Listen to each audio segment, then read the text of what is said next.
Well, it's a pleasure. I was last here 2.5 years ago, and I spent all my time talking about science education and getting young scientists out into society.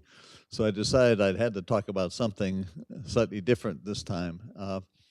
And I'm going to talk about, at the very end, a new project, a very ambitious project that we're hoping to start in science education. Uh, but most of my talk is going to be about science itself. And hopefully this will be relevant. We need scientists to be much more powerful influencers and voices in our society. So I'm going to start with a little personal history. As the students probably know, at least, I spent a lot of time writing textbooks, and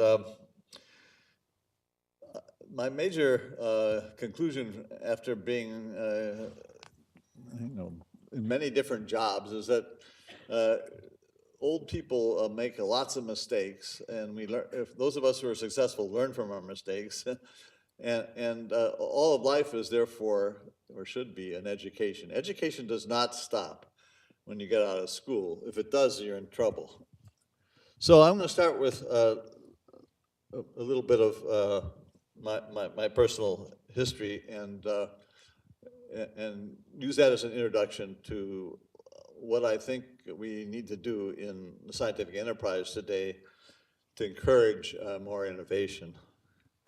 So basically, this is not the right slide, but anyway, this is a famous picture of Watson and Crick. This is how I started writing a textbook. And basically, I got a call.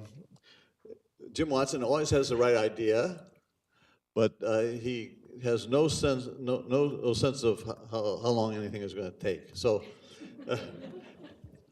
he called, and I was sitting there. He had lined up 4 authors and to write this new textbook. He said, now is the time to bring molecular and cell biology together. That was absolutely right. One of the original 4 authors had just quit, so he wanted me to replace that author, but they hadn't really started writing it yet. But the selling point was it was only going to take 2 months, 1 month in the next. 1 month in the summer of 1978 and 1 month in the summer of 1979. Okay. Well, it was completely wrong. Okay. He was completely right about the goal, but it took about 10 times longer. Here's the first set of authors of the textbook, Crossing Abbey Road, where we did near where we did much of the writing, because we were only able to work on this when we were all together. So we spent a huge amount of time, and producing the book was very much harder than we had expected. So one of my colleagues calculated that we had spent more than 365 16-hour days together by the time we actually published this thing. And it's a very important point to make, I think. I think we were convinced we were failing. And after the first 2 years, we almost quit. And eventually, we decided that we'd keep on going. And we learned from all our mistakes. We were making all kinds of mistakes. Anyway, so it takes time to learn how to do something. And this is now the 6th edition of this book. My major point is that there's so much we don't know about cell biology, about tissue biology, even about molecular biology. And each time we write a new edition, we realize, all our misconceptions the last time. And yet students get the impression from our textbook and many others, since we mostly write about what we know, that it's almost all over. There's nothing left for them to do. And in fact, I think we understand about 10% of what we need to understand about cells and tissues. And so there's a new feature at the end of every chapter. This is the most enjoyable part of writing this new edition. We each made a list of important things we didn't know, for our chapters, and we voted, all the authors voted on which ones were most important and significant. And so we have more than 100 what we don't know at the end of every chapter. And it really is impressive how little we really deeply understand of the kind of mechanisms and processes that are going to be critical for improving human health and environment. So I'm just going to whiz through some of our misconceptions. When I was started graduate school in 1961, I was in a physical chemistry laboratory. Paul Doty, who had been one of the early chemists to transfer to use his skills to study the polymers of biology. And we all thought of the cell as a tiny test tube full of a random collection of millions of molecules, highly concentrated, bumping into each other very rapidly, because molecular motions are very rapid at the submicroscopic scale. So it turns out this is all wrong for many reasons. One of the early discoveries was the importance of what people call protein machines. It turns out that the reason why I can talk to you in part is because the chemistry of life is incredibly sophisticated, much more sophisticated than any other chemistry we know about. And almost every process in the cell is now recognized to be driven by a complex of 10 or more proteins that works much like the machines of everyday life that are driven by electric energy. So important part of any machine is having movable parts that go in an order and having energy to drive that order. And the machines of life are driven not by electricity, but by the hydrolysis generally of ATP or GTP, hydrolyzed when tightly bound to a protein. So it drives the protein in an allosteric change of conformation in only one direction. And that gives you the coordination that you need to produce all the important biological reactions. And so here's my favorite movie. Using computer animation based on molecular research, we are able to picture how DNA is replicated in living cells.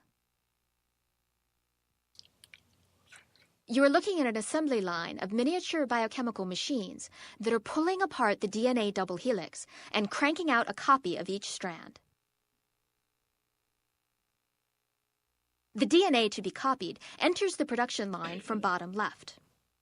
The whirling blue molecular machine is called a helicase. It spins the DNA as fast as a jet engine as it unwinds the double helix into 2 strands. One strand is copied continuously and can be seen spooling off to the right. Things are not so simple for the other strand because it must be copied backwards. It is drawn out repeatedly in loops and copied one section at a time. The end result is 2 new DNA molecules. So why is that my favorite movie? First of all, it really is how all of life works. This is just showing one of thousands of different protein machines. But secondly, I worked on this for 30 years. And it was a complete mystery when I started. We thought all DNA was replicated by one enzyme, DNA polymerase. We were incredibly naive. And that naivety continues to this day. So here's a recent breakthrough. A couple years ago, the DNA replication process was reconstituted in a test tube from eukaryotic cells by this group in the UK. And so the process that I showed you really is the process that I studied in T4 bacteriophage and in E. coli. But in mammalian cells, we have exactly the same process, but it's much more complicated because everything has to be regulated very carefully.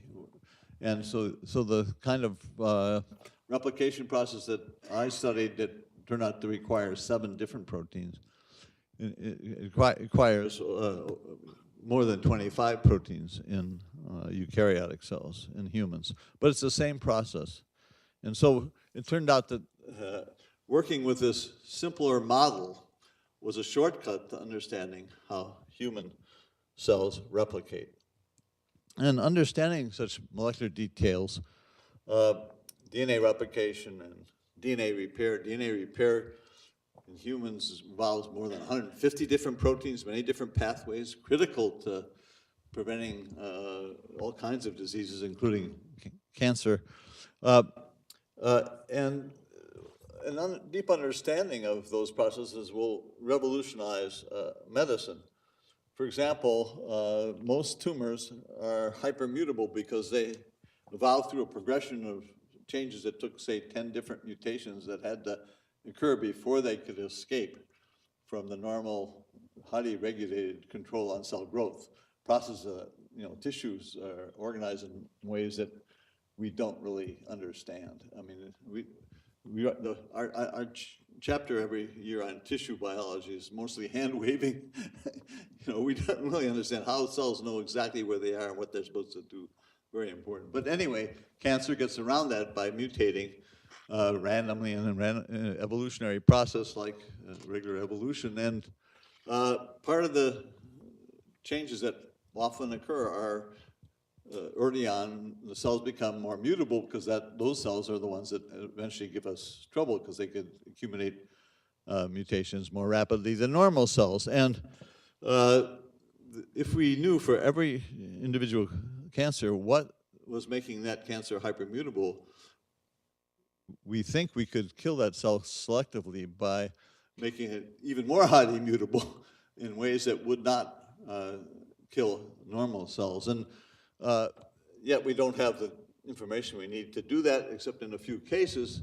And the sort of poster child for this is the so-called PARP inhibitors that are used to treat certain tumors like BRCA2 tumors, where in fact you do get highly selective killing of the tumor cells, and that only works though for those tumors that have evolved with a certain pathway to hypermutability. So anyway, all this is important, not just for understanding how we work, but also for practical applications.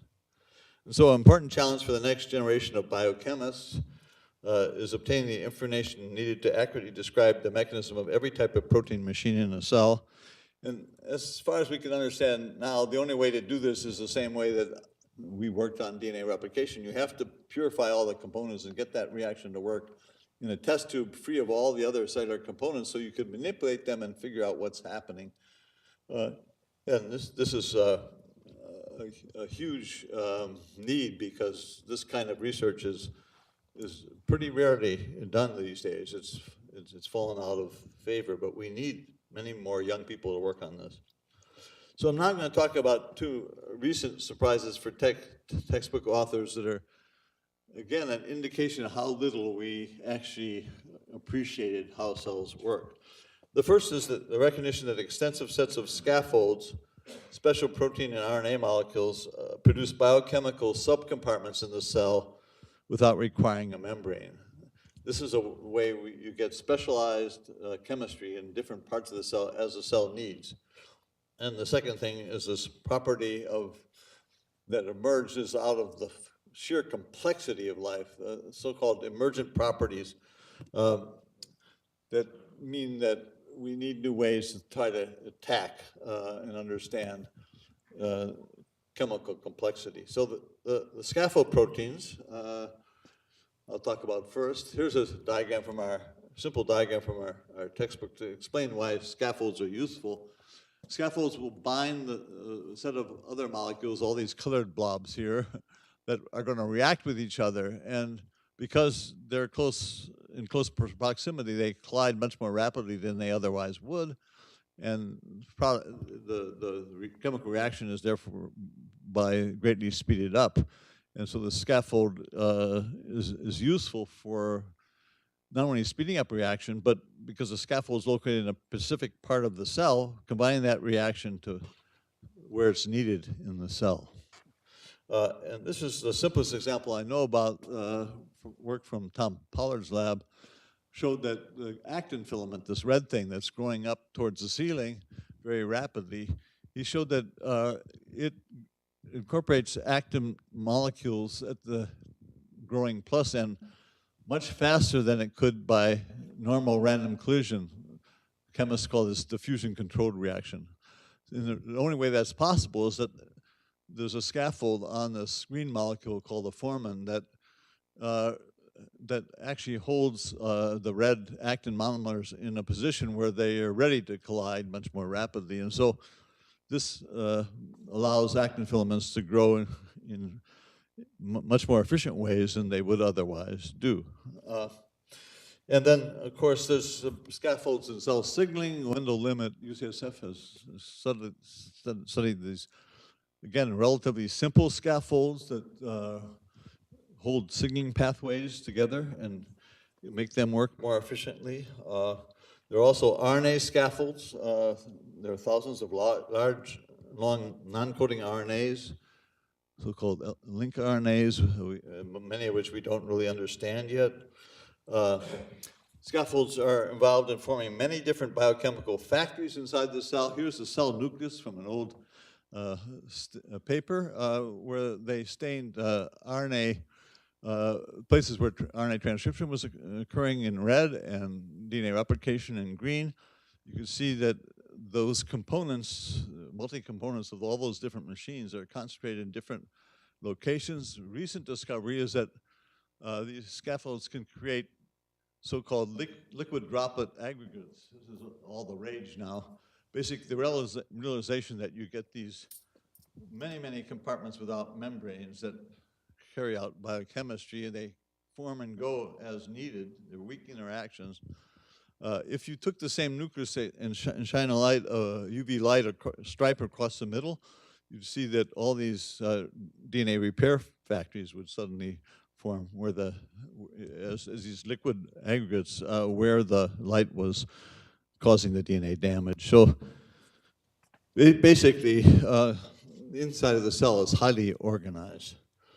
And this is just a cartoon to show that when you draw a picture like the one at the top at the end of a paper, it's just sort of it doesn't really mean we understand anything.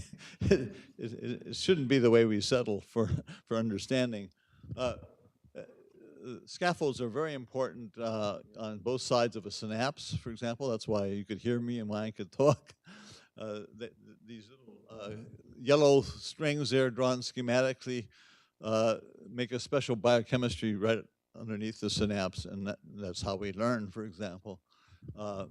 And again, all this is poorly understood.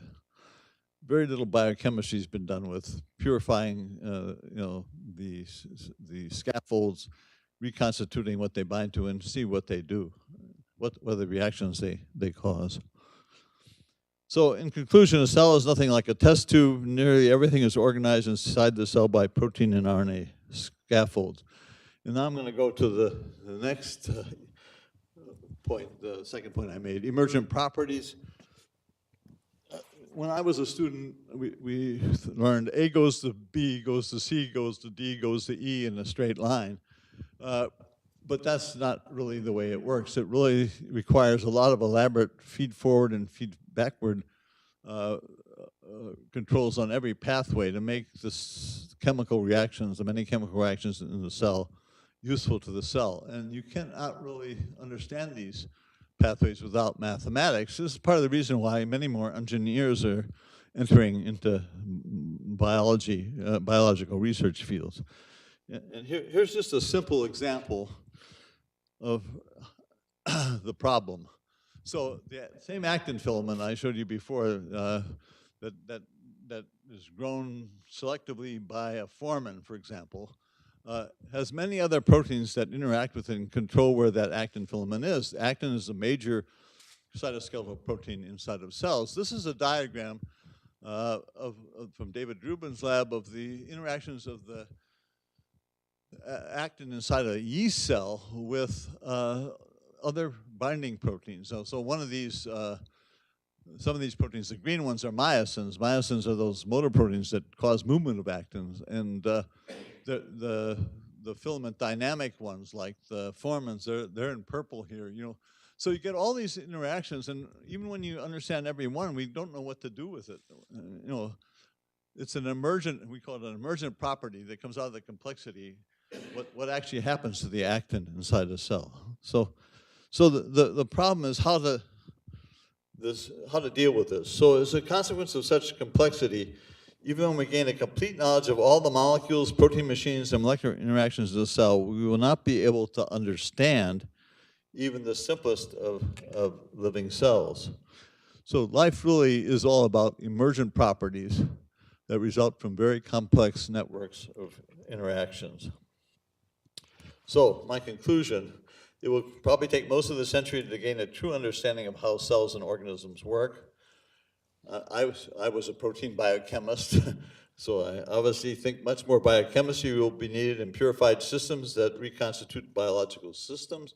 For example, almost nobody is working on those scaffolds underneath the synapse and see how they actually create special biochemistry. Many other examples I could give. Also, we need new quantitative methods for analyzing and understanding the enormous complexity of life's chemistry. Computer modeling, mathematics, they're still not up to the task, but we got to develop them further, those techniques.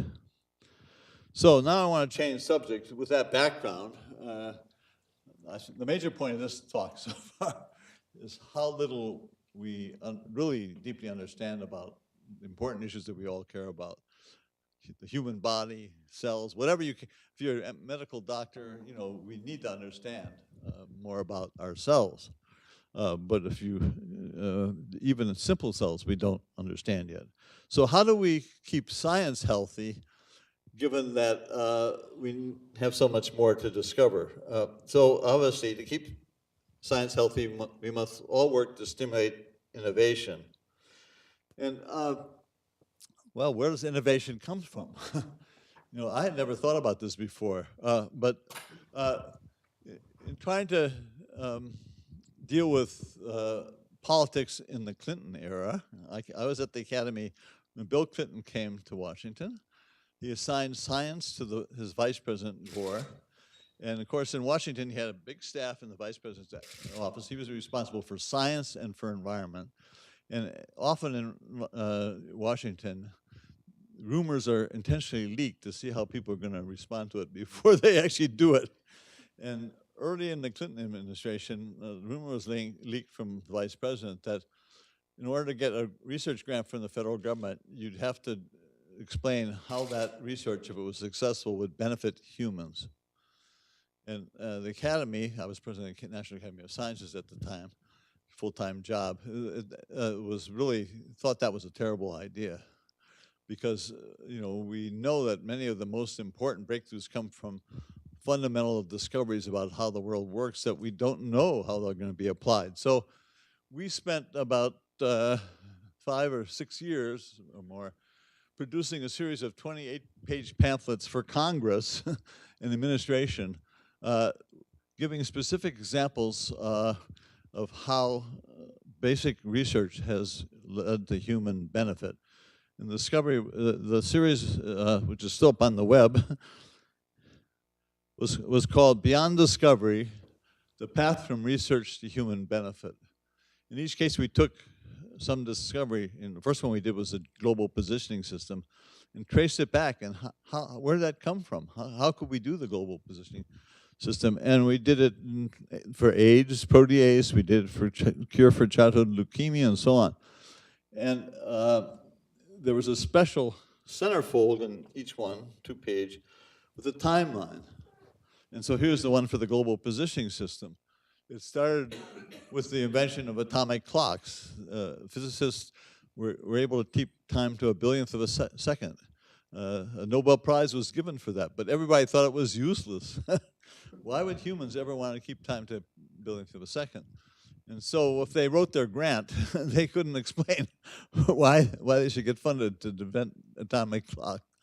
But if over time it was combined in completely unexpected and unpredictable ways, till finally at the right-hand end, this is the second half of that diagram, you have these 24 satellites going around the world, and your time how long it takes to get that signal to you in billionths of a second. It tells you your GPS system where you are. So atomic clocks are a very important part of that. So we did that over and over. So the amazing thing is all these scientists at the Academy worked on this, and it taught us a lot about how science and innovation work. We didn't actually think of it before. Most of us, anyway. I didn't. So it really explains the fundamental reason for the explosive growth of science, because innovation really comes from combining what you already know in new ways to produce new knowledge. And so 100 units of knowledge can be combined in 100 times more ways than can 10 units of knowledge, just combinatorial. And so this, on the left, the schematic is my field in 1950 to 1985 when I was working on DNA replication. Of course, we built on everybody else's stuff. We built on Watson and Crick, we built on radioisotopes in biology, and so on and so on. But now my field has so many other things they could build on, it could go faster, okay? Much more new technologies, new techniques. DNA sequencing has just advanced enormously because of all these combinations of knowledges. This is one example. But there's a catch. As knowledge grows, it becomes increasingly difficult to find the right combination. And there's a wonderful quote from a famous French mathematician, Henri Poincaré, 1908, about the source of creativity in science. He was a mathematician, but also, I think, a philosopher. He said, to create consists precisely in not making useless combinations and in making those which are useful and which are only a small minority. Invention is discernment, choice. Among chosen combinations, the most fertile will often be those formed of elements drawn from domains which are far apart. This is why I tell graduate students, if you're going to go to only one seminar this week, go to the one you know nothing about. Don't go to the one that you already know most of what they're going to say. And the true work of the inventor consists in choosing among these combinations so as to eliminate the useless ones. So doing science is like, if you're really going to be a good scientist, it's like being a great painter, right? You have, if you gave me Rembrandt's paints, and everything he had, I would make a mess out of it. And today, there are all these methods you could use as a scientist. There are millions of experiments you should not do. They're all possible. Being a scientist really should be the same kind of creation as being a great artist. How can I combine all these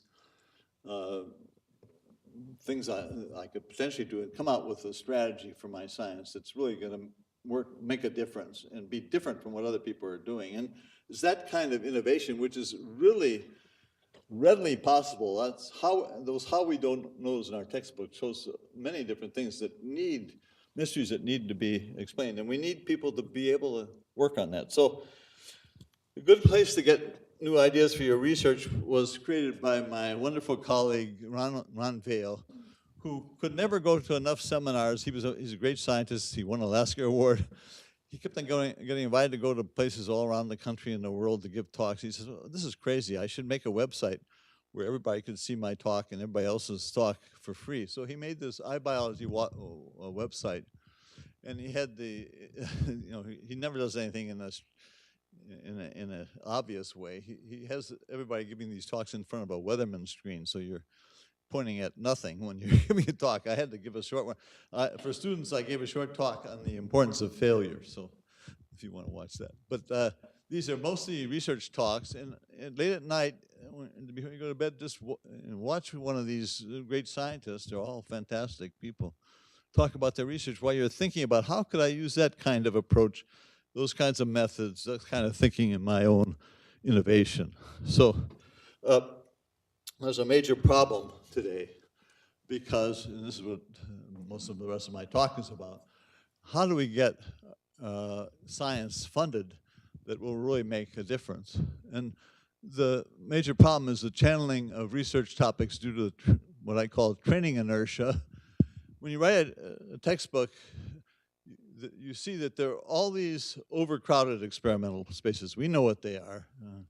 Every oncogene is being worked on by thousands of labs. And there's all these unexplored experimental spaces that nobody's using modern techniques to investigate. And the reason is because, you know, the people who pick up my friend Harold Varmus, you know, he's studying this particular oncogene. He's a great scientist. He has lots of postdocs. They go out and they have to do something. They think they have to do something closely related to what they already did. So eventually, all his former postdocs are competing with each other, and so it's no fun and it's not productive. So unfortunately, our present system for funding research strongly discourages risk-taking, preventing leaps into the white spaces where great new discoveries can be made. And so how do we deal with that? How do we keep science healthy? And a second problem is that the U.S. National Institutes of Health has been greatly overemphasizing so-called translational biomedical research and de-emphasizing fundamental research on many of the mechanisms I'm talking about. Young people feel they can only do certain things if they're going to get funded by for their research. And I want to just emphasize, when I was at Science Magazine, I was editor for 5 years. 250 editorials I had to either write or recruit. This is my favorite one. Huda Zogby is a great MD translational researcher from Baylor. And she's originally from Lebanon, so her natural language is Arabic. But she obviously speaks English very well. And she could point out, as nobody else could do, that the challenge in translational medicine is that scientists are trying to translate a text with the sophistication and depth of Shakespeare using a first grader's vocabulary and experience. It's such a wonderful quote, and she's just crying the fact that she doesn't have enough basic knowledge to work on her problem, which is Rett's syndrome, terrible disease of humans. So here's some more examples of, just to make my point completely obvious. This is a paper published about a year ago about the design and synthesis of a minimal bacterial genome. They took a mycoplasma and they tried to see how many genes could it live with by taking, it started with something like 550 genes, and how many could they take away and still have it grow with a doubling time of 3 hours or something. And first they did it by trying to predict, and their predictions were completely wrong. You know, and so then they had to do it just by natural selection, a very elaborate way of selecting. And they ended up with this bacteria with 473 genes, the so-called minimal genome. And 149 of these genes were of unknown function. So there are clearly Nobel Prizes to be won by figuring out what these genes do, but who's working on it? You know, nobody. Anyway, there are lots of things we don't understand even about the simplest cell. Another example, the importance of Drosophila, fruit flies. The fruit fly research basically is like the model bacteriophage that I worked with, is a way of understanding human, is a shortcut. And if you look at our textbook 6th edition, the chapter on the development of tissues contains 50 references to Drosophila, 4 times more than the next most cited organism, which is the mouse. So without the fruit flies, we understand almost nothing about development. We still don't understand that much, but fruit flies have been critical, but it's not fashionable to do this kind of work anymore. So if we consider the human brain, the ultimate emergent property is, of course, human consciousness. People who work on that deserve a lot of credit. I don't see how it's a hard problem. But here's this little thing from our textbook showing how complicated it is. Each human brain contains more than 100 billion neurons, each of which on average has to make connections with 1,000 others, according to a regular and predictable wiring plan. This is amazing. Yeah, incredible. Anyway, So here's the Drosophil brain. It contains uh, only about 100,000 neurons, 1,000,000 times less than humans. And I would contend, if we don't understand the Drosophil brain, the basic principles, we're never going to understand the human brain. And yet, are we encouraging people to do this? Okay, and finally, we also need new models. There are all these kinds of cells that nobody's working on. This is the ciliate stentor, a giant single cell with an intricately patterned plasma membrane that we do not understand. How it is that the outside of a cell like has a GPS system. It knows where to put its mouth, its tail, and if you cut in pieces, it comes back together and regenerates itself. It's going to tell us something about how human cells work. But until recently, nobody was working on it.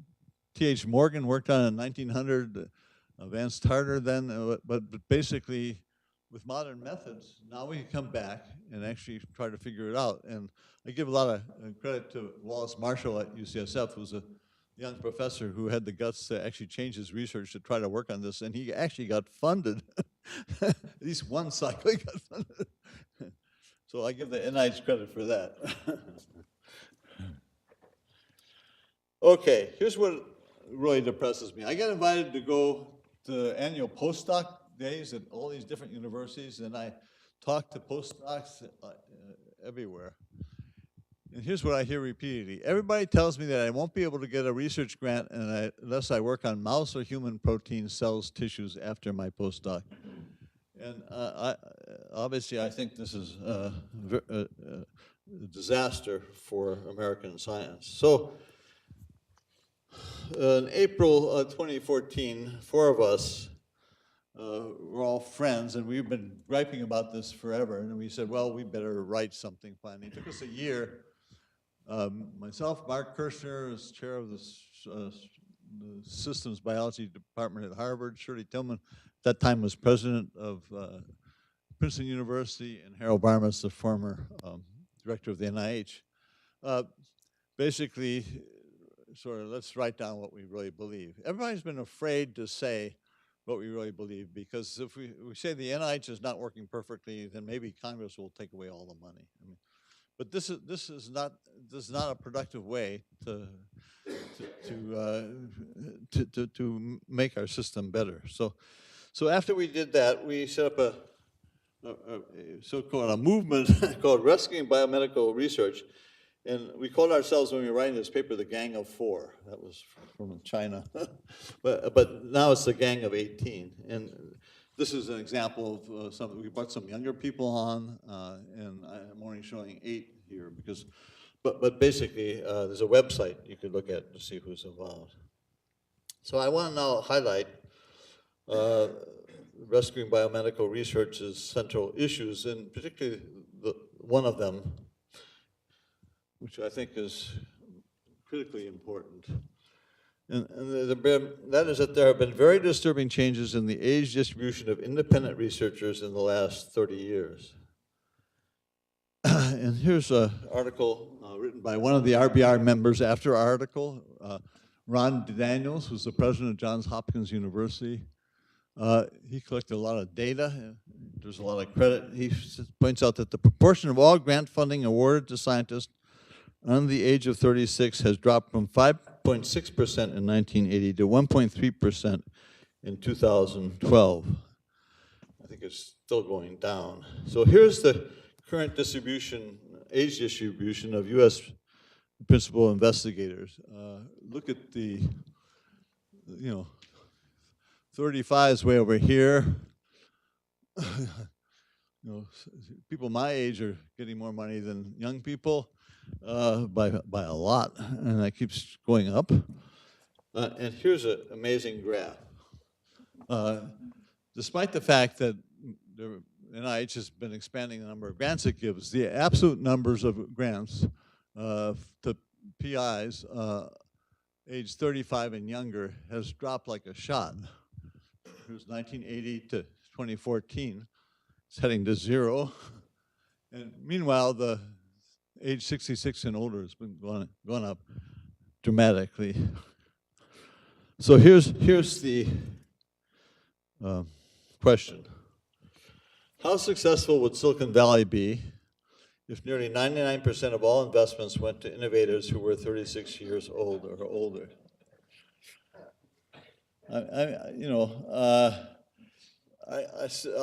All my generation, we had our labs at age 28, and we started something that we, with our own ideas, and now it's 42 on average, something like that. So what might be done to correct this problem? We could throw up our hands and say it's impossible. The NIH actually writes articles like that. We tried all these things, nothing works. But scientists are optimistic. We've seen that we could actually get things to work. I mean, we never thought we'd understand DNA replication. We just pick off one little bit at a time. So I and many others have been impressed with what, amazingly, Brussels has done. Brussels is the source of the most awful bureaucracies. In the European Union, they had a framework program throwing billions of dollars at crazy things. And then I think in the early 2000s, a bunch of distinguished European scientists tried to see if they could get money for something different. And eventually in 2007, they set up the European Research Council, which gives competitive grants in a way I'm going to describe. It has an annual pan-European competition for young investigators, and there's the starting grant, so-called starting grants, are reserved for investigators with 2 to 7 years of experience since completion of their PhD or MD. A crucial aspect of the competition is reviewing criteria specifically focused on novelty, interdisciplinarity, and high-risk, high-gain research. And each successful applicant is funded for 5 years for a total of up to 2 million euros. So you get a 5-year large grant.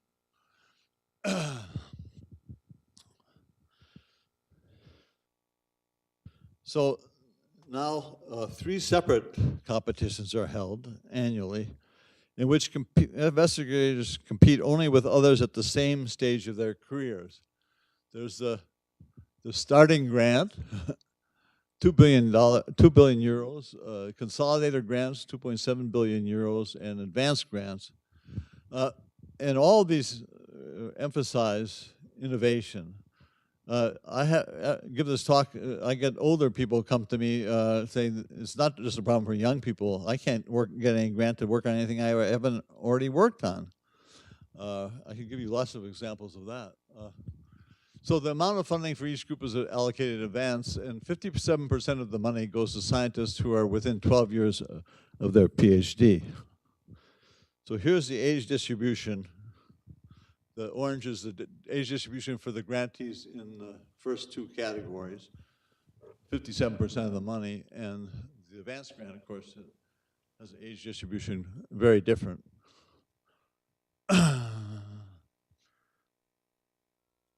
So here's a critical issue. For all the life sciences, this is across all the sciences. For the life sciences, there are only 9 review groups. And here's the list of what they are.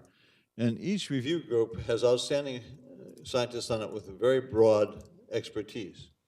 So my friend Peter Water from UCSF, for example, is a regular reviewer for the molecular structural biology and biochemistry grants. And he's an expert in cell biology of internal membranes of eukaryotic cells. But on his panel are outstanding plant biologists, all kinds of different scientists, not the narrow kind of review groups that NIH generally has. So here's a proposal for the United States. Focus on generously funding the best young investigators within 7 years of their PhD, committing enough funds to this new program to replace the 2,000 independent investigators aged 36 or younger who have been lost since the early 1980s. Secondly, encourage ambitious aims and do not require preliminary results. As for the ERC, review these applications using broad groups of outstanding investigators to avoid the siloing effect of current NIH review groups, and consider including an interview at the final stage of selection, as does the ERC. For more details, one of the the only members of the rescuing biological research group who's not in the United States is Tony Hyman, who's a director of the Max Planck Institute in Dresden, and he gave a wonderful iBiology talk on encouraging innovation, where he specifically proposes this kind of mechanism and explains why. Now, of course, the problem is that if you're going to do this, you're going to take money from older people. And the problem is, in our system, the older people have all the voice. If you look at the panels at the NIH of the different institutes, they're not young people.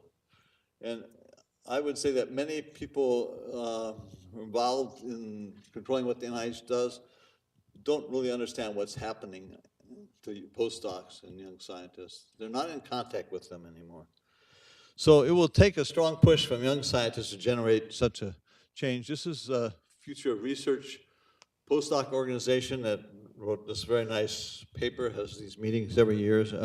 But those of us who are older need to give them a louder voice. And Marcia told me she's done that with the AAMC, which I'm very proud of you.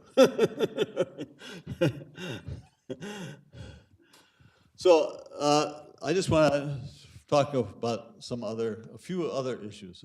Just a few. Promoting healthy scientific cultures. You know, I and many other people, it's very damaging for science that there's so many papers published with irreproducible results, and we have to figure out why and what we can do about it. And every institution, it's got to be done at the institution level. So I'm just going to tell you what we did at UCSF that I thought was very successful, because a long time ago when I was active in science, we had felt that really the incentive system on scientists to publish, put their name on papers that they didn't deserve their name on, and we had lots of local problems. So what we did, we had 4 successive Saturdays, like 3 hours a Saturday, where faculty got up and talked to a very crowded group. It was voluntary, people came. And what would they do? They put up a letter that they got with the names blocked out that put them in a difficult situation. You know, a famous scientist from France claims he and his postdoc should have their name on this paper, even though they did no work. What would you do? And then the audience would sort of discuss with themselves and present their ideas, and then the professor would say what he or she actually did. And the students found this really fascinating and motivating, and all of us senior scientists have had occasions like that, and it made it much more real than it would have otherwise been. And then the chancellor set up a group of outstanding recognized scientists to produce a poster. I still have the poster. And this poster was printed on funny colored green paper. It was a long thing, and it was posted everywhere on campus. The standards for guidelines to promote ethical conduct in research. So you couldn't miss reading this thing. And it was a real help to students who felt there was inappropriate authorship, or they couldn't get reagents for somebody. You couldn't get a clone from somebody without putting their name on the paper and so on.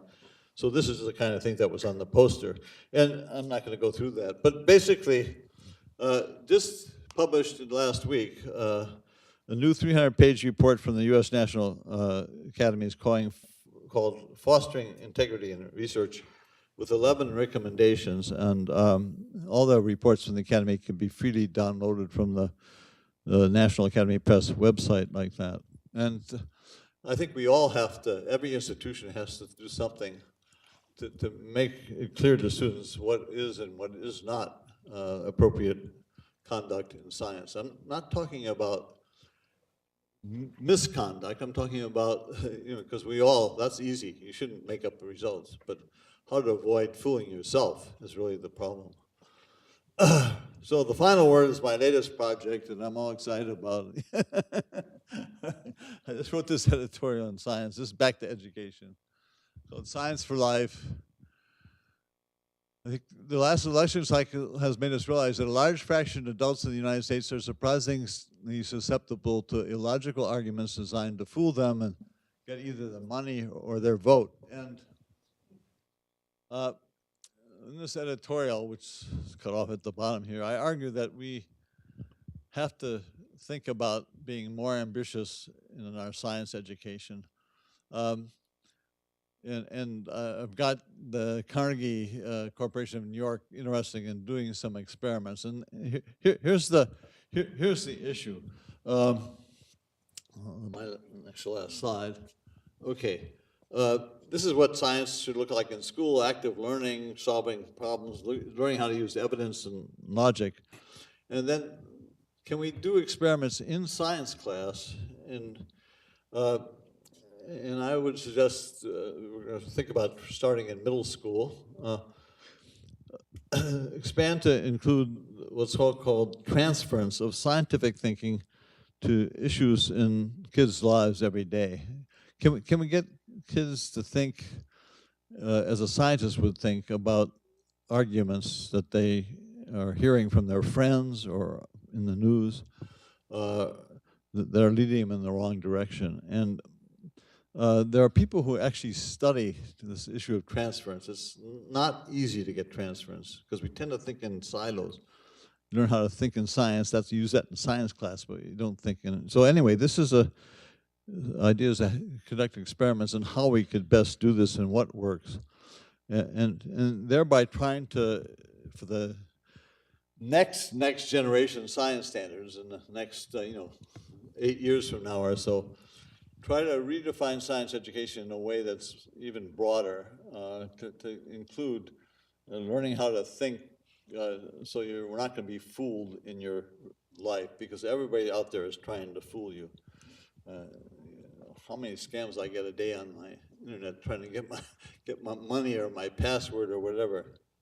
So I'm just going to end with this sort of magnificent quote, my famous favorite quote, from a book by Jacob Bronowski. Bronowski was a physicist, a British physicist, and he, as a young man in the army, the British Army, was forced to fly over Hiroshima and Nagasaki after the bombs had dropped, and he became very depressed. He wondered whether science was really not good for the world. Was it good or bad?